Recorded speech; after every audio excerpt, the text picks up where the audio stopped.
Hello,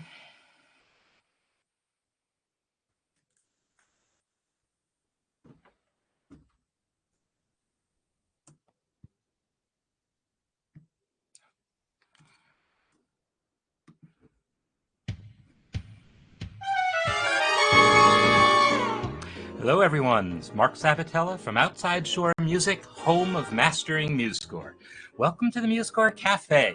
So this is my weekly series. We talk about some aspect of creating music using MuseScore. And, usually we have a particular topic we talk about and explore that topic. We have other themes we do here. And today's topic has to do, loosely speaking, with tempo. I'm grouping a whole bunch of things together to talk about.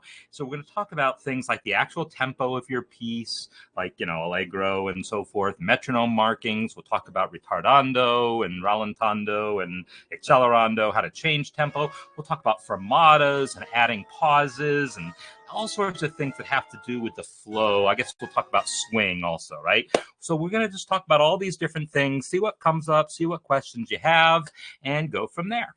So it's nice to see everyone checking in. And Dave, yeah, I see that you've got a template for the exercises. I would definitely recommend posting that. If you already put it in the musicianship workshop space, great. That's where we'll be checking that out. We can take a look at that tomorrow also. But meanwhile, I want to talk about tempo here. So I'm going to first just point out a couple of things about this particular score that we are looking at, right? My theme music here. There's actually two different markings that are tempo markings in this. There is the initial quarter note equals 92, and then there's swing 16ths. So these are two specific types of tempo marking that MuseScore has, or types of markings that we can customize to say what we want and behave as we want. So I'm going to show you how to create both of these things, but I'm just going to first just take a look at these and point out that the first one here, the quarter note equals 92, if you look in the status bar, you will see it says it is a tempo marking, right? I am sharing my screen, right? Yes, okay. So this is an actual tempo marking. If I click on the swing 16ths marking and then look at the status bar, you'll see it is actually system text. So there are actually two different types of marking internally. This is going to be moderately important if we want to do things like change all their font sizes at once, knowing that there are two different types of markings involved. But in MuseScore 4, they're both going to be found here on the tempo palette. You'll see the quarter note equals and then some number markings. You'll see the Italian type markings. You'll see the metric modulation markings. You'll see the tempo change lines like ritardando, etc. And you'll see swing and straight all collected together on the tempo palette.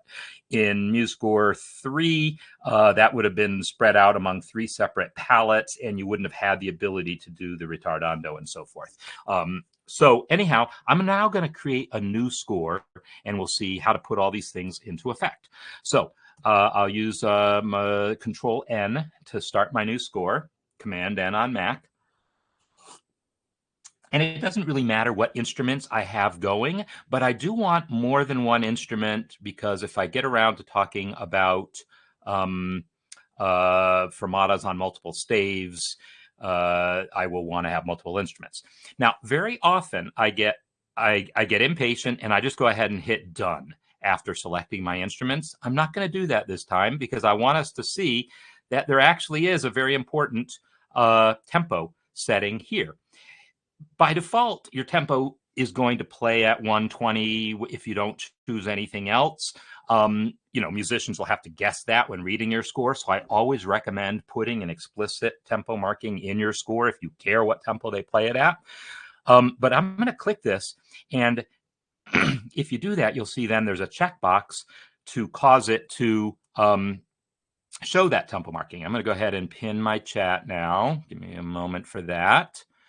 Pin my chat so that I can be seeing this while I'm talking.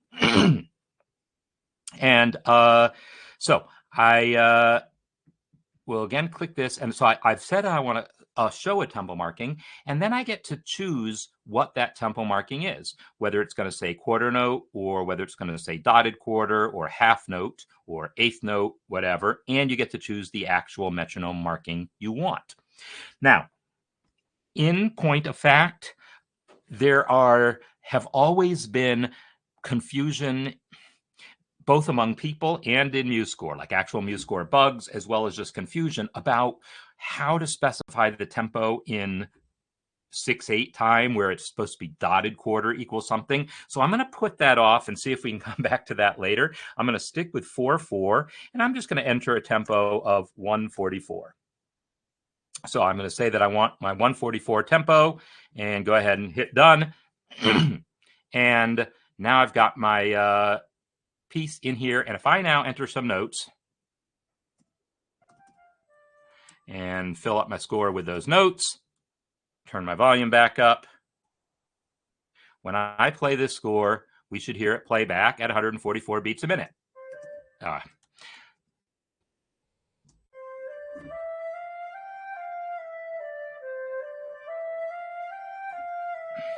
If you all have a metronome, you could time that out, and it should be coming out at exactly 144 beats per minute. Now, an interesting thing to know is it's one of the realities of the digital world is that there are different standards for how digital audio works.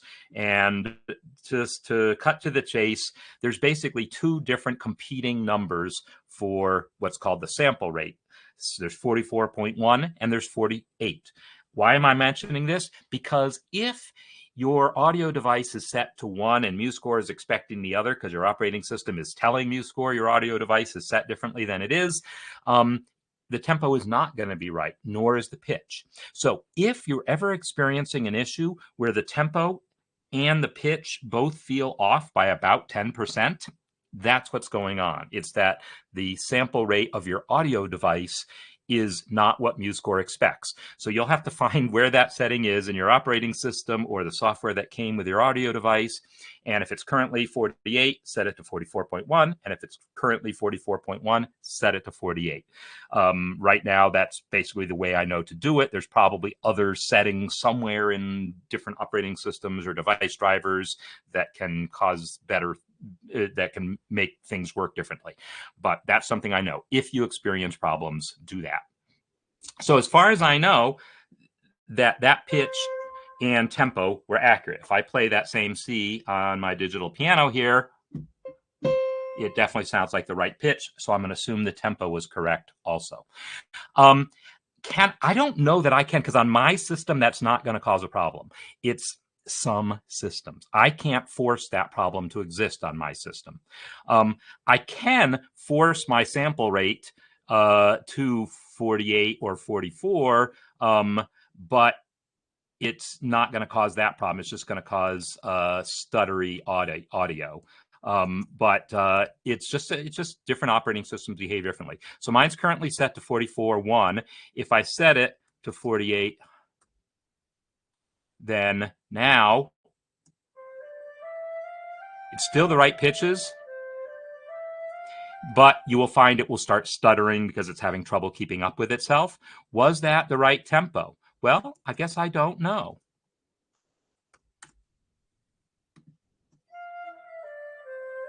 Feels like it was the same tempo either way. So yeah, it's one of these things that's very system specific, whether or not you have that problem. But since we're talking about tempo today, and it is something that comes up on some systems, I felt, why not mention it?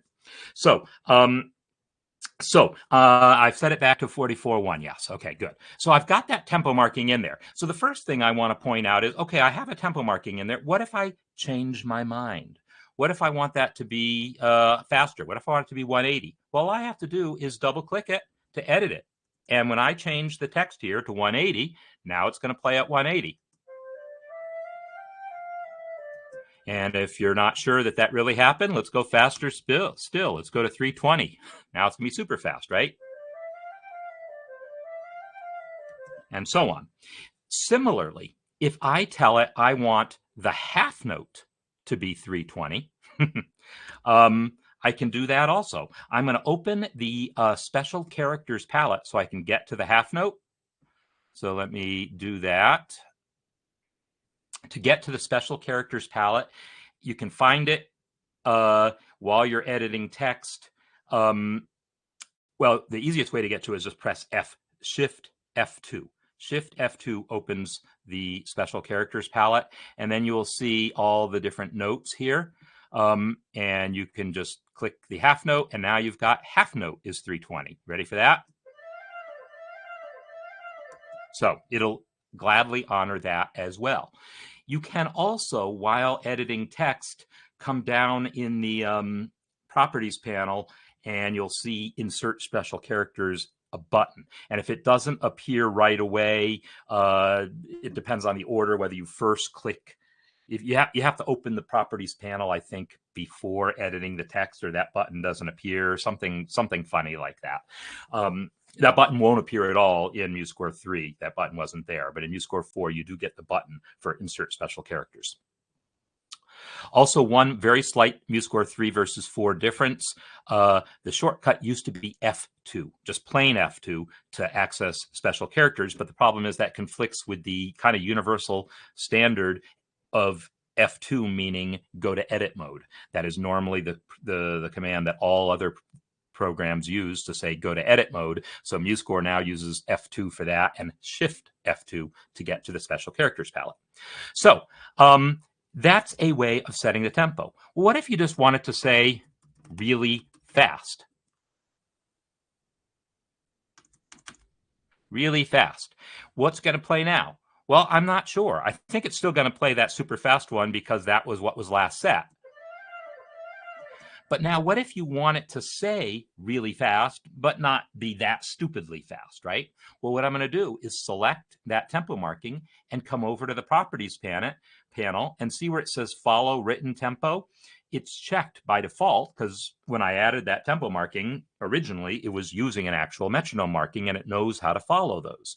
But if you now want to override it so you can just write plain English or German or whatever language you prefer, you can uncheck where it says follow written tempo and enter something more reasonable in here, like 240. I mean, 240 is still really fast. It won't sound fast compared to what we just heard. And if your piece is nothing but quarter notes, maybe you're not impressed by how fast that is. But believe me, playing 16th notes at that fast, at that tempo, that would be really fast. So again, select the tempo marking, uncheck the follow written tempo, and then you can put in your beats per minute specifically. And this is one of those places where if you're doing music in 6/8, you have to do the math and enter the number of quarter notes per minute you want, not the number of dotted quarter notes. You'll have to do that math yourself. So if, in fact, let me just do that. Let's just do that. I'm going to put a 6/8 time signature right here. What am I doing? Oh, that's tempo. I want time signature. I'm going to put in a 6/8 time signature. And now I'm going to put in some dotted quarter notes. And I'm now going to put in a tempo marking here. Oh, so now we're going to talk about how to put in new tempo markings. We saw that original tempo marking because it was there when I created the score. If you want to add a new tempo marking, you can add it from the tempo palette, or you can use a shortcut. So if I add it from the palette here, I can say I want dotted quarter equals 80, and then edit that 80 to be 240.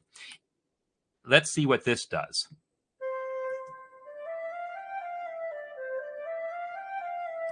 So see, the quarter notes were 240 before. Now I'm saying I want the dotted quarters to be 240. It's following my tempo. However, if I come over here and say, edit this to say, same tempo.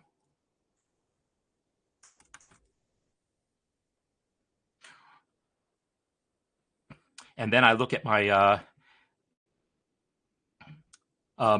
properties panel, and I've unchecked follow written tempo. Notice the default here is 360. That's because 240 dotted quarter notes per minute equals 360 quarter notes per minute.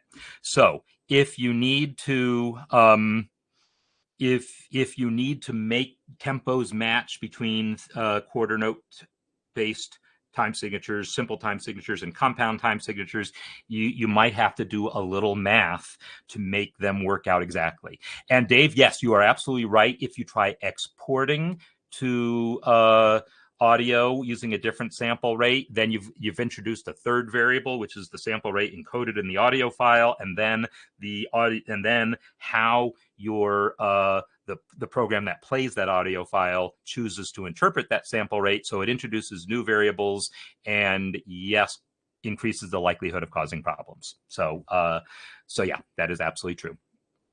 All right, so I've got tempo markings, and now I've put in a tempo change. Well, what if I want it to be a little slower?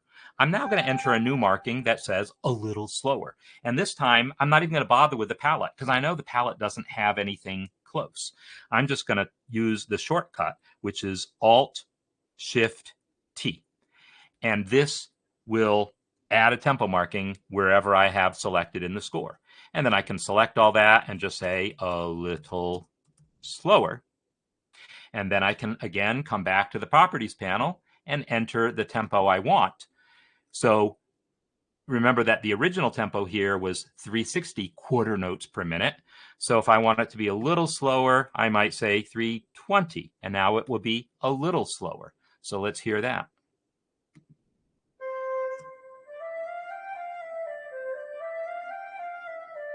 Right? Only a little slower.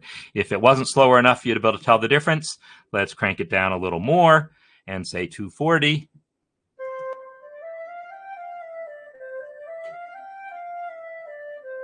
Right? That's more than a little slower. So that's how you can set actual tempos for your piece. Now, one thing to know about tempo markings is they will appear in all the parts. They are normally printed only above the top staff of your score. But if I come to the parts window and say open all, then you'll see that those same tempo markings appear in all of my parts. And you'll also notice that MuseScore is smart enough to break multi-measure rests where those tempo markings happen. So you don't have to do anything special to make sure those tempo markings appear in all your parts. They will appear in all your parts. Okay, so what else can we talk about with these tempo markings? Well, there's a few other things.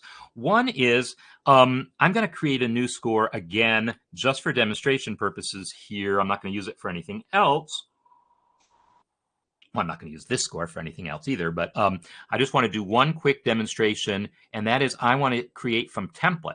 If I come to the orchestral section and choose any of these, or under choral, choose SATB plus piano, for instance, and then go next, and then say, yes, I want to make a tempo marking appear in my score. Done. Let's take a look at the score that gets created. Notice the tempo marking appears twice in the score, over the vocal scores and over the piano score. That is a feature built into that template. It's built into those choral templates, and it's built into the orchestral templates. For the choral templates, the tempo marking is repeated above the accompaniment staff, and in the orchestral templates, the tempo marking is repeated above the string staves. I said staffs before, but I'll say staves now. So MuseScore does that, automatically knows to repeat the tempo markings above certain staves because that is the convention. Normally, you don't repeat tempo markings anywhere else. Those are the only two places you do it: above the strings in orchestra, above the accompaniment in an orchestral. Above the accompaniment in a choir. In a choral with accompaniment. Those are the only times you normally repeat those tempo markings. If for some reason you really want to see this tempo marking above the bassoon staff also, then there's not a direct way to do that. But what I can do is I can say Control-T for staff text and then type really fast. And of course, it doesn't look anything like a tempo marking. However, if I come over to the properties panel and then come down to where it says show more, I can change it from the regular staff text style to the tempo style. And when I do that, it will now at least look like a tempo marking. I'll still need to position it manually because the tempo markings are positioned according to special rules. You see how it's aligned over the time signature. So I'll have to, like, manually adjust its position to be more directly over the time signature. But in any case, that is a way of creating fake tempo markings if you really want. But normally you wouldn't need to do that.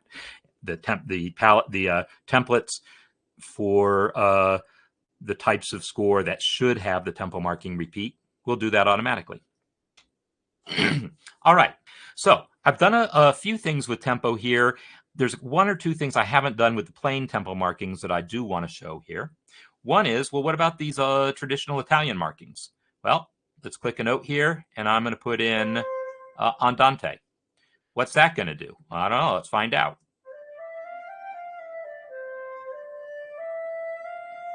It does whatever someone who programmed it thinks andante should be. They looked it up on a metronome and saw what the metronome thinks andante is.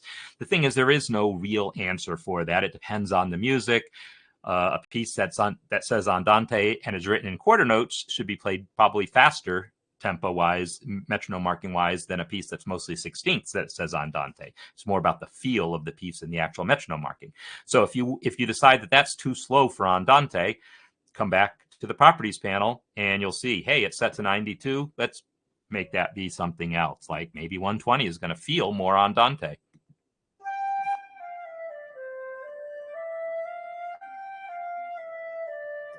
So there you go. And so, Dave, yeah, what you're seeing, everything about these details is very system specific because everyone has different hardware, different audio hardware, different device drivers, different operating systems, and all of those device details are sort of outside of MuseScore's control. And but yeah, I would not mess with those unless you want to invite problems, is I guess what I would say. So those Italian markings that are built into the tempo have a default tempo associated with them, but then you can change it on the properties panel just like I did for everything else. Well, what if you want it to gradually speed up?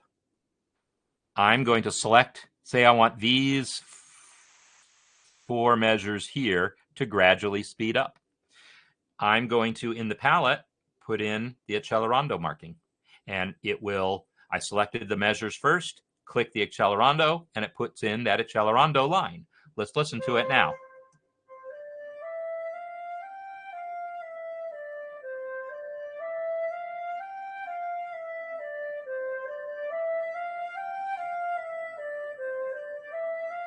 So it gradually sped up.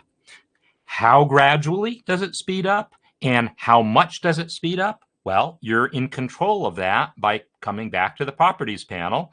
And if you click the playback section here in the properties panel, you'll see you have 2 settings. One for how much faster it gets. It's expressed as a percentage. And the other is this thing called easing method. So I'm going to have it speed up more. I'm going to have it speed up a lot so we can hear the difference better. Let's listen to this first with the normal easing.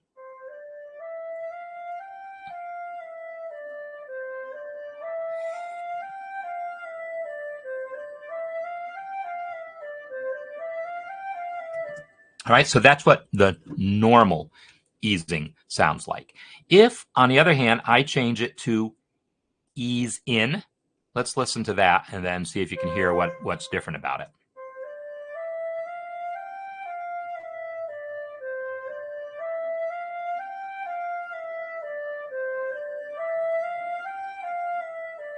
The difference, in theory, is that it didn't speed up as much right away. It started speeding up right away, but only a little bit. And then it really kind of ramped up the accelerando the further in it got. The other one, the ease out method, does the opposite. And I never remember which one is which. I just have to listen.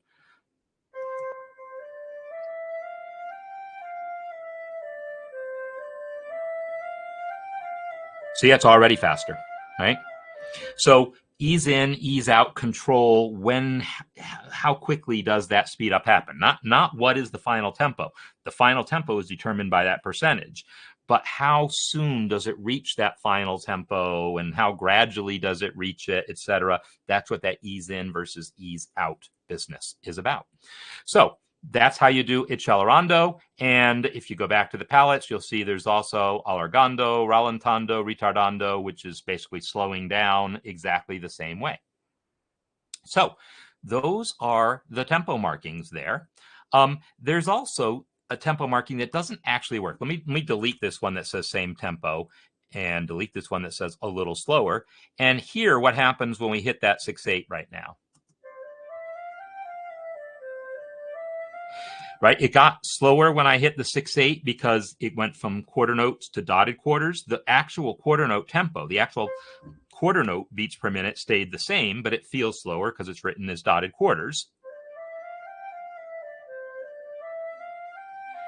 In theory, I would be able to click this and then add this little doohickey here that says quarter note equals dotted quarter, and MuseScore would interpret this correctly. So, Stephen, I'll get to your question in 1 second. So, what I can see, I got that backwards, or MuseScore did. I never remember how those dang markings work, but apparently I did it backwards. It's supposed to be new tempo equals old tempo. So I want this one. The dotted quarter equals quarter, meaning the new dotted quarter equals the old quarter. So let's try that now. Nope. So I think that MuseScore is just, as I recall, there is a bug in these markings in the interpretation where it doesn't get interpreted correctly. Some of those bugs get fixed when you like force it to regenerate the playback info. And to be honest, I don't know if this is one. Yeah, I just never remember this kind of stuff. But my ace in the hole is totally going to be to just set the tempo manually. All right, so it's not doing what I expect. So what I'm going to do is click this thing and then come back over to properties and tell it, no, don't follow the written tempo because it's not doing what I want. And then I can put in the marking that I want. So let's come back to Stephen's question. Can you look at a specific point and see what the effective tempo is? Yes, and that's what I'm going to do right now. The effective tempo in this measure right here is 120 according to the playback toolbar. I don't know that that's actually accurate, but let's find out. It says 120 everywhere. I think I might have to actually start playback. So let's watch the playback. 240, now it's 120. Now the accelerando starts happening. It starts speeding up. And I can see now it's at 240. And then back to 120. So 240 is what it was in that passage. You have to actually be playing it back, and then it will, if you start playback there, it will update the toolbar to show you the effective tempo. So now I can come over to this guy and say, yeah, I don't know what you're doing, but I want it to be 240. But do I really want it to be 240? 240 as a quarter note? Let's find out. So 240 as the quarter note, but of course what I really want is 240 as my dotted quarter. So I need to do my math and find out that that's really 360. Now I'm going to get the effect I want. So there you go. In theory, if I added that metric, these are called metric modulation markings. If you add that, in theory, it's going to do the right thing when with the playback. And maybe there's some order of operations where if you add it at the right time and maybe save and reload the score. I don't know the details. I just know it doesn't seem to often work the way I want. So I just override it. And then I also save myself having to look up which way is this marking supposed to go. All right. So that's about changing tempo. And so I've talked a bunch about tempo markings, and there's a lot of other things to talk about here other than just the tempo markings themselves. And one of them is that swing business. So I'm going to return to 4/4 because I don't know what swing means in 6/8, and I don't want to find out. So I'm changing to 4/4 now. And I'm going to enter some eighth notes. Oh, Shift Q, by the way, is the shortcut to shorten a note you just entered. If you forget to press 4 first, like I did, Shift Q will shorten it a little bit. Shift Q, again, shortens it more, etc. So now I've got eighth notes, and now I can type and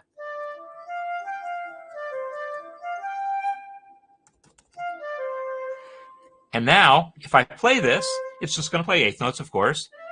Oh, that's too fast. I don't want it to be that fast. So is that really the tempo that it was before? Yeah, I guess it probably is. But yeah, because that's quarter note equals 360, which is what I don't want. So hold on a second. Let me add the tempo marking I want, and then I'm going to look at that comment because I'm not sure I understand it. So I'm just going to add a tempo marking, make it be 120. I use Alt-Shift-T. So Frank, you're talking about setting a temporary tempo for playback without changing it. I guess I don't understand what you mean. So not in the mixer. You're talking about the play panel. The play panel. Yeah, so MuseScore 4 has something similar, and you get it rather than with a whole separate window, is you just take the playback toolbar and drag it off of the main toolbar so that it's floating, and now you'll see that, yes, indeed, you can turn the tempo down so that when you play your score now, it's going to be much slower. That is no longer really fast. And now it is really fast, right? So this slider here has the same effect. So this is that. It's the same thing. It's just a different looking panel. So, I needed to set that back to 100 because otherwise I will not like myself. There we go. So yeah, that's useful. If you're just like wanting to practice along, you want to hear the playback, but you want to hear it slower than the real tempo so that you can maybe play along with the recording if you can't play it at the real tempo, or if you just want to listen critically to decide on a piece you're composing, do you like it, or if it's a transcription, did I get it right? So all those sort of things. I guess I'm not sure why you would want a specific beat per minute figure for that. I mean, when you slide this thing, it's goes in like 5% increments. I guess I can't imagine a real life situation where you'd need a specific number. But if you want to go 102%, you can have 102% there. So that's that. Yeah, I'm having trouble imagining any real world situations where you'd need a specific tempo as a temporary override rather than to actually put into the score. But yeah, if you've got a specific real world situation for that, then feel free to open an issue on GitHub and requesting that something like that be added. Probably they're thinking about it anyhow, because it's obviously simple enough to add something like that if someone were to request it. I just don't know that it's ever come up before. So let's talk about swing. So I've got these eighth notes in here. Right? And these eighth notes are what we call straight eighth notes, meaning they're all the same length. So yeah, so the usual point of that slider is just to get it slower so you can listen to it. You don't need a specific tempo, and of course your piece is changing tempo over the course of it, right? It might be accelerando and retardando, and there might be a little faster here. There might be all these markings. So putting in a specific number wouldn't even make sense, really, because for beats per minute, because is that going to change the whole score into that? So no, it's percentage wise, it's how it's meant to be, because then it scales everything by that percentage. Anyhow, I'm going to now add a swing marking from the tempo here. When I add the swing marking, listen to what it does to the eighth notes.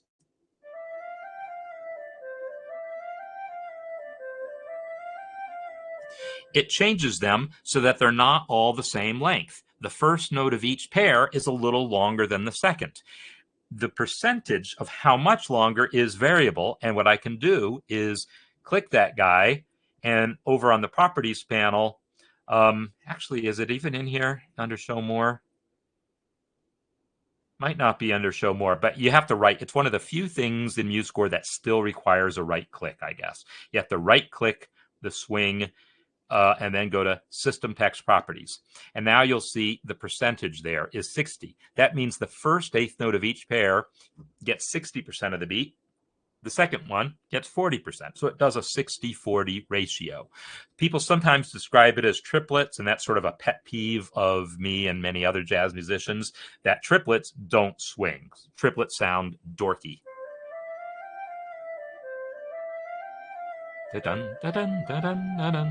That's not swing. It's something. I shouldn't say it's dorky, but it is not swing in a jazz sense, but it is something.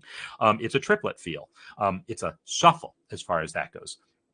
So if you put in 66 for the percentage, you get that effect of a triplet with the first note of each pair, first eighth note of each pair gets 2/3 of the beat, and the last one gets 1/3 the beat. You can also turn it up to 75%. And if you turn it up to 75%, now the first eighth note of each pair gets 3/4 of the beat. It's going to be like a dotted eighth 16th.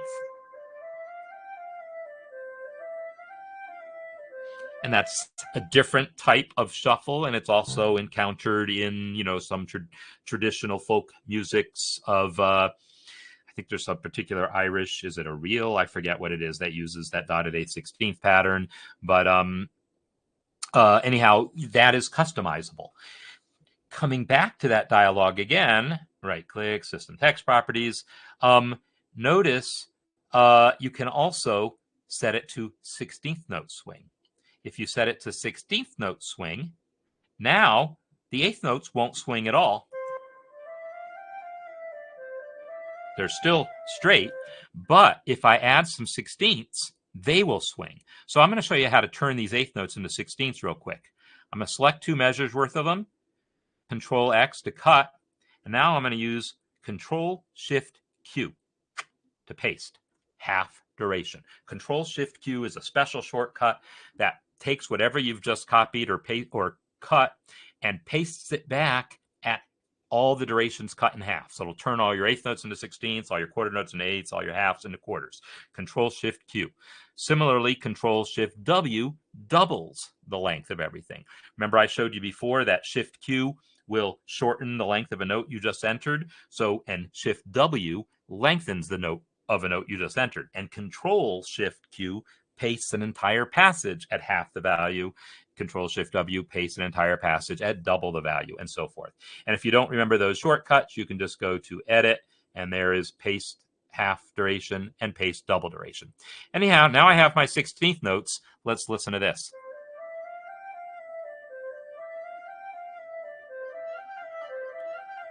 Yeah, that's too fast for that to be meaningful. So let's cut this down to something more like 80.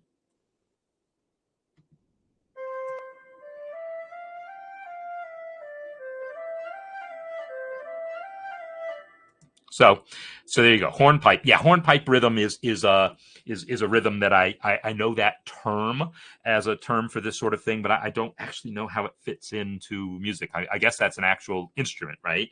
And then there's a style of music written for that instrument that uses that dotted eighth 16th. So yeah, I definitely defer to those of you with more experience in that area to be able to tell me more about how that all goes. So that idea of setting the swing 16ths is what I do in my MuseScore Café theme. My MuseScore Café theme, if we listen to any eighth notes, are there any eighth notes? There's not a lot of eighth notes in this piece, to be honest, but let's listen to just the drums.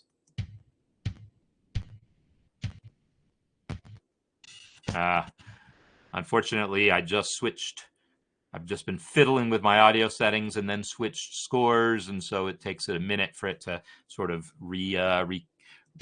bring stuff back into RAM.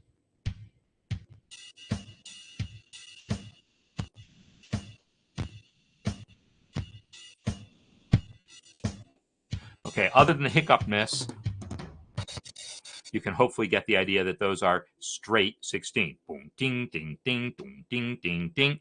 But when we listen to just the trumpet, Ba-do, ba-do, ba-do, dum. There's a slight swing to the 16th. I don't have it set to a very heavy swing. I think I have it set to 56%. So more subtle than the default 60, because I didn't want it. I was going for, I wanted it to sound right to me. So I just basically experimented with numbers until it sounded right to me. So it's set to 16th note swing at 56. So that is that. So if you then want your 16ths or to return to straight, all you got to do is select that measure, repeat it a few times, and now instead of swing text, I'm going to come over here and come over to the palettes and say straight. And now when it plays that,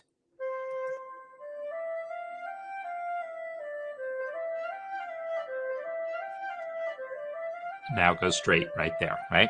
So swing turns swing on, straight turns straight off, straight turns swing off. So that's how you can make passages swing and have some control over how that swing works.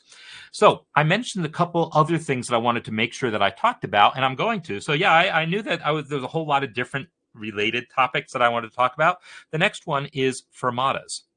I'm going to put a fermata on this D here.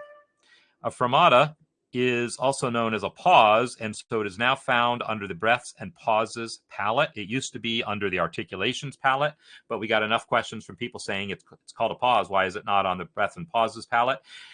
The term pause for this is kind of a UKism. In the United States, it's considered more slang, kind of like bar is slang for measure in the United States. But in any case, it is now under breaths and pauses. So when I put that in here, let's take out that accelerando for a second and let's listen to this.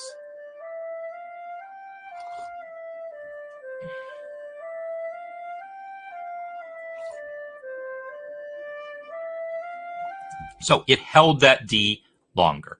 Let me turn up that tempo. I'll go back to that andante and have it play at 160. So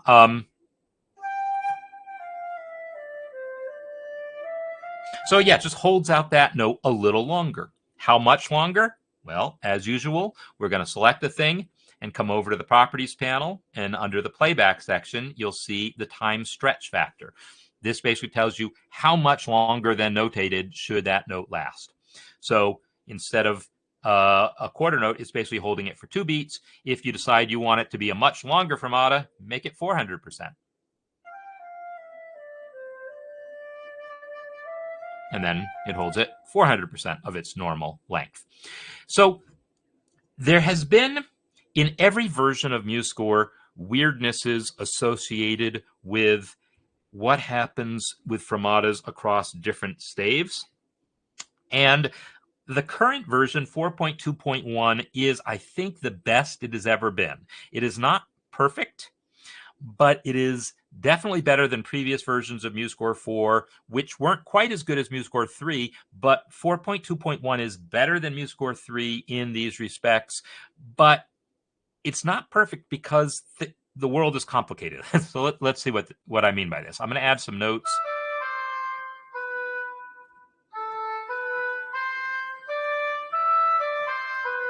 Let's listen to this passage now. Notice I only notated the fermata on one staff. Let's hear what happens.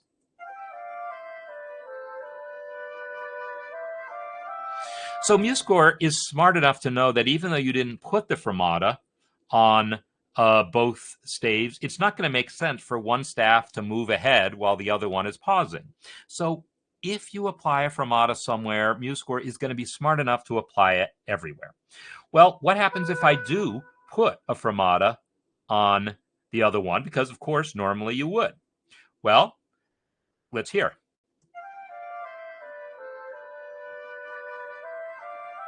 Now, notice they held out the same amount of time, but that first fermata I put there is set to 400%, but the second fermata is still at the default of 200%. So MuseScore is basically doing do what I mean, not what I say, right? Even though you said hold this first one out 4 times as long and hold the oboe out only twice as long, MuseScore 4.2.1, the current version, is smart enough to say, you know what, that just doesn't make any sense. I got to hold them both out the same length because I need everything to be in sync. So that works well. Let's try something else. I'm going to change that A to a half note and put the fermata there. This is one of the things that MuseScore 3 did. MuseScore 4 originally did. MuseScore 4.2 did. And 4.2.1 finally nails it. So let's listen to this now.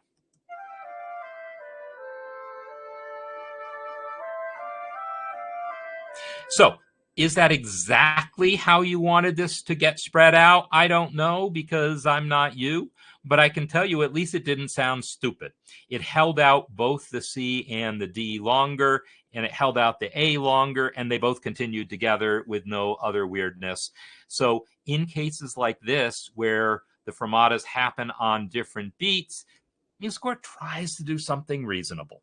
Is it always exactly how you want it? No, but you can then play with the settings as far as which one is set to which ratio and which percentage, and maybe you'll be able to get exactly what you want out of it.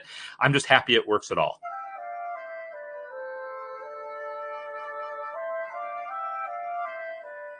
So it held out the C a little longer, held out the D longer still, held out the A long enough to cover them both, and then moved on. So to me, I was like, yeah, that's pretty decent.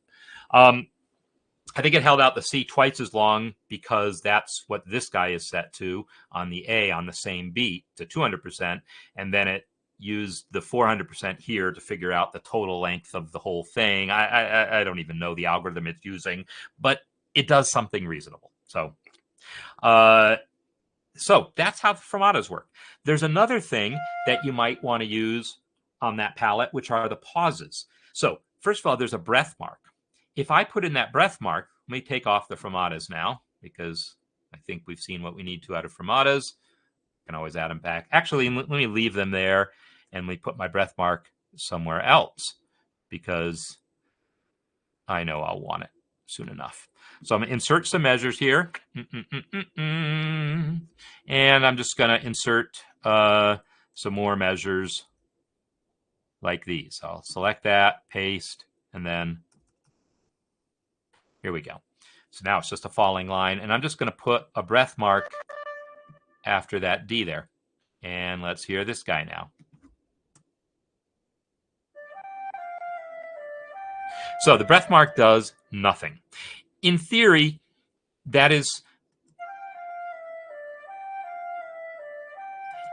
what should happen is this D should be shortened a little bit, because what this breath mark means to a wind player is take a breath here, but play the next note when it's supposed to be. Don't like put a little pause in there. Don't add space. Just shorten this note by however much you need to be able to take a breath.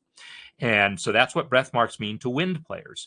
However, in choral music, people use breath marks to mean something very different. They mean actually put in a slight pause. Well, if we want a slight pause there, again, we're going to come to Properties panel, Playback, and here is where I can tell it how much of a pause I want. I want 1 second of a pause. And now it will hopefully do that. I actually don't know if breath marks do that or not. They never used to, but I think they do now. Yeah, there's the second pause.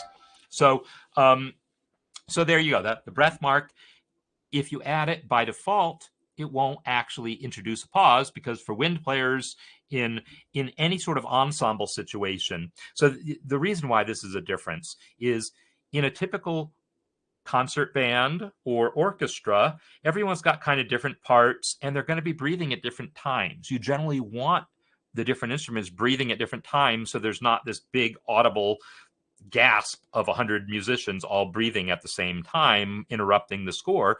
The musicians need to breathe in order to play, so you put in breath markings at places where you think it makes sense, and then the conductor just conducts and then people breathe, but the breathing doesn't interrupt the flow of time and everyone's breathing at different times and everything's cool.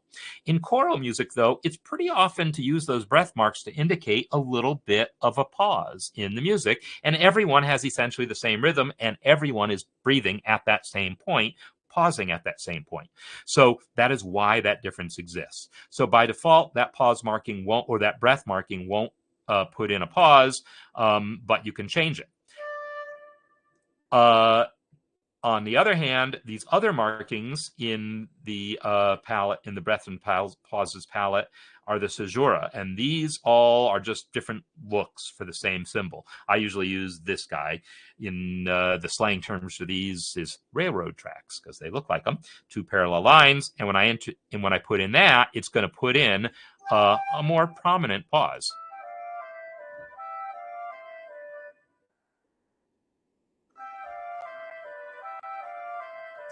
So that pause marking, again, if I come over to the properties panel and playback, I guess I must have selected a note. Let's try selecting the actual pause marking. You'll see 2 seconds is the default for that thing. So 2 seconds is the default. And I am just going to pop back over here for a moment, make sure I didn't, hey, where'd my window go? There you are. Good. I just have to every once in a while make sure that everything is cool with the comments. Making sure that I haven't lost comments because sometimes I know that happens. A closed score. How can you do choir only? You'll use the I'll briefly answer that. If I have alto part in here, so I'll go to voice 2 and enter some notes. If I only want to hear the top voice for some reason, then what I'm going to do is select this passage, and there's a lot of different ways of doing this, but one way is select that passage, and then I could use view selection filter and say, hey, let's not select voice 1. Let's only select voice 2. And then I can come over to the properties panel and turn off playback. So that will now only play voice 1 because I have now turned off playback of voice 2. There's all sorts of ways you can use that to play this voice and this voice, but not this voice, or play both voices in this passage and both voices in other passages. So it's a very flexible and powerful facility. But there's not like a single checkbox in the mixer that's just sort of like a sledgehammer to say turn off voice 2 entirely. That doesn't exist currently. Presumably it will come back at some point. Okay, so that caesura put in that big long pause. There's another type of pause that you all might want to know about, and this is the last thing I really intended to talk about here. And that has to do with things like those examples. So actually, Dave, I am going to load up your score right now.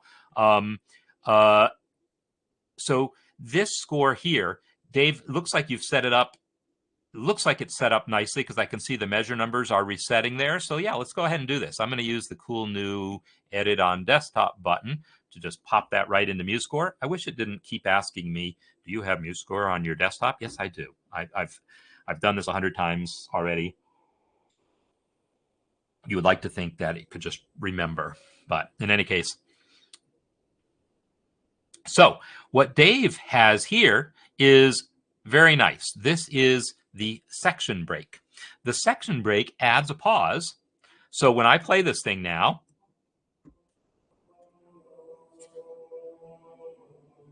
there'll be a pause, and then the next one starts. Right? So the section break adds a pause, but it does a few other things too. When I click that thing and go to the properties panel, you'll see it does a few other things. It starts the new section with long instrument names, so it says soprano and bass, not just S and B. If you don't want that, you can turn that off, and now it just says S and B, right? And you can also, if you don't want to see the instrument names at all, just delete them. Also, notice it resets the measure numbers by default. which is nice because then this really is a separate exercise. You want it to start with 1. When I turn that off, notice now they are numbered consecutively.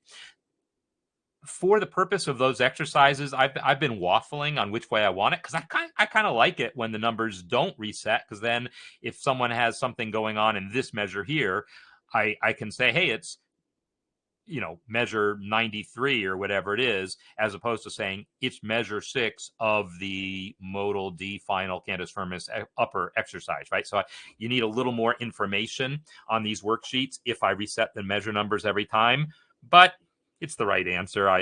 So that is a good thing. But in any case, section break adds that time, adds that pause, but also does those other things, resetting measure numbers, etc. And of course, you can also set how long you want that pause to be. So railroad tracks, is there an implication that it's a sudden, unexpected stop? I'm not necessarily going to say that. I think I know what you're getting at, and I can totally imagine context in which that's true, but I wouldn't say that it necessarily always means that. And in any case, then if so, I don't know of a different marking that wouldn't have that same connotation. But if you see like a bunch of eighth notes and then railroad tracks, it's going to be pretty sudden. If you see half notes followed by the railroad tracks, it's not going to feel so sudden. So I think it has more to do with the actual music you've written, but you can certainly put in a tempo marking prior to the railroad tracks that say, retardando or whatever, to mean slow down before going into that, or non-rit that means don't slow down going into them if you feel like there's any danger of people not figuring out based on the context what you wanted. And of course, for MuseScore's playback, if you want it to slow down or speed up for that matter, you would have to put in a marking to say that. So, also then getting back to Frank's question and Dave's question, if he asked specifically about closed score format. So closed score format is the thing that I'm not doing here. This is called open score format, where each instrument is a separate staff. For that, then yes, just selecting a staff, making a range selection of a staff will solo that staff. That is why, for instance, in my example here, when I click an oboe measure, back in that selection filter, remember I turned off voice 1. Now it means I can't select anything. I have to remember to turn voice 1 back on. I don't like that selection filter feature very much, but that's how it is. Select a measure of the oboe staff, and now it only plays the oboe. Railroad tracks, Graham, are the slang term I mentioned for the caesura, these guys here, the pause. That pause there. Railroad tracks, I mentioned, is just the slang term for them. So yeah, selecting a staff will solo that staff, but Frank was specifically asking about closed score format, in which you don't have soprano, alto, tenor, bass on 4 separate staves, but you have soprano and alto combined on one staff using multiple voices, and tenor and bass, same thing. So that kind of gets you through what I wanted to say about the section breaks. They do those really nice things in terms of resetting the measure numbers normally, resetting instrument names so that it looks like a whole separate piece of music, which these are meant to be. These are meant to be separate pieces of music. So that's exactly what you want. There's a couple other things that the section break does that you can't actually turn on or off. Like if I wanted to change, for instance, if I put in a time signature here, let's put in a time signature of 2/2. Notice it did not put in a corresponding courtesy time signature change at the end of the previous system. Normally it would, but because of the section break, it doesn't. And that's normally what you want. If these are meant to be separate pieces of music, then there shouldn't be a courtesy signature at the end of one system. So the section break automatically turns off those courtesy signatures and does, a few other little things like that that can be useful. So did I talk about everything that was on my list? I kind of feel like I did. I'm going to take a quick look at what I said I was going to talk about. I don't always do that. Sometimes I just let there be something I didn't talk about. I talked about initial, talked about changing tempo, talked about gradual, talked about fermatas, talked about pauses, and I talked about more. So I guess that means I'm done. So let's get back to my theme music here. And I want to thank everyone for being here, and thanks for the questions and comments and so forth. So yeah, even though you don't think tempo is like maybe a big topic or an interesting topic, whatever, there's a lot of different aspects to it. And some of this stuff is new. The way it works in 4.2 different than 4.1, 4 different than 3. And so it's good to know about all these different techniques. So that's what we got. Next week will be first Wednesday of the month, if I'm doing my math correctly. So that means next week we'll have an Ask Me Anything session. So it'll be all about answering your all's questions. So feel free to prepare your questions mentally and be ready to put them in the chat. Tomorrow, Music Masterclass, will be wrapping up that first section, the first big section of the counterpoint course by looking at people's projects where they've been actually creating real music, accompaniment to real melodies, and not just the species counterpoint exercises. So we're going to have a lot of fun checking out some of the music that people have been creating. Hope to see you there. See you next time or tomorrow. Bye.